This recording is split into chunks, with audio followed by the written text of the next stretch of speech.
Les liens terrestres sont faibles, ils ne pourront résister à la moindre tension, alors que les liens éternels ne peuvent en aucun cas être brisés.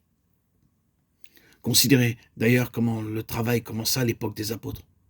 Dans Actes chapitre 2, 3000 personnes furent baptisées immédiatement, elles commençaient à grandir régulièrement, à vivre leur croissance. Cependant, elles étaient parmi les gens les plus pauvres et avaient à faire face à beaucoup de persécutions de la part des Juifs, des Grecs, des Romains. Les Juifs étaient fiers de leur religion, les Grecs de leur culture et de leur éducation, les Romains de leur empire. Et pourtant ces trois puissances se levèrent contre les premiers chrétiens. Ceux-ci n'avaient ni beaucoup d'argent ni beaucoup d'influence. Cependant la parole de Dieu commença à grandir et à multiplier comme le feu qui se répand. Il y avait un amour merveilleux parmi eux tous. Qu'ils soient gentils, juifs ou samaritains, aucune règle ou aucune organisation humaine ne pouvait les unir. Ils ne commencèrent pas une mission à Jérusalem, une à Antioche, ni aucune autre mission.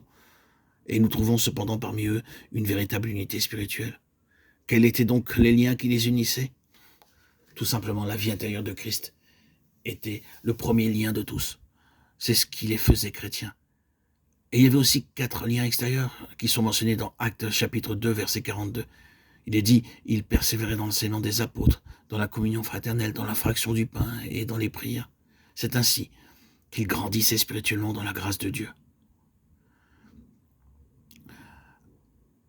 Lisez Galates 1, 10, 12 et 1 Corinthiens 2, 3, 5 qui fait mention de la doctrine des apôtres.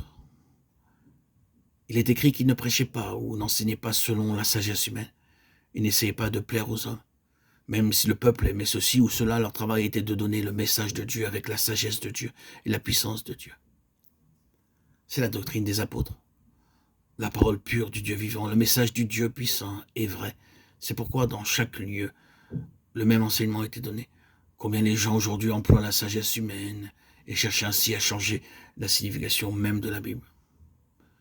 Il y a certaines écoles bibliques et séminaires où l'enseignement apporté affaiblit la foi de ceux qui l'écoutent. Ensuite, ils veulent plaire et servir les hommes au lieu de Dieu. De cette sorte, un missionnaire et un étudiant prédicateur allèrent dans un lieu de réunion prêcher l'évangile. Au bout d'un moment, le missionnaire le réprimanda. « Monsieur, dit-il, parlez plus fort. » Et l'homme répliqua, « Monsieur, c'est une voix qui coûte de l'argent. Et si vous ne me payez pas cet argent, je parlerai 4 fois plus fort. Ainsi, nous avons la voix à 25 roupies, euros, la voix à 75 roupies, la voix à 125 roupies, la voix à 30 roupies.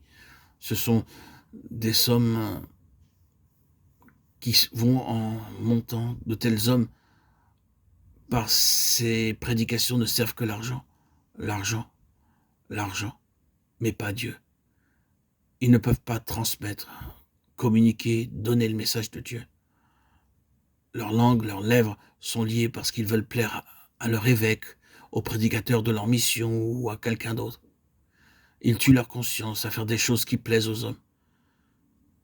C'est pourquoi vous entendez si peu la parole de Dieu de nos jours.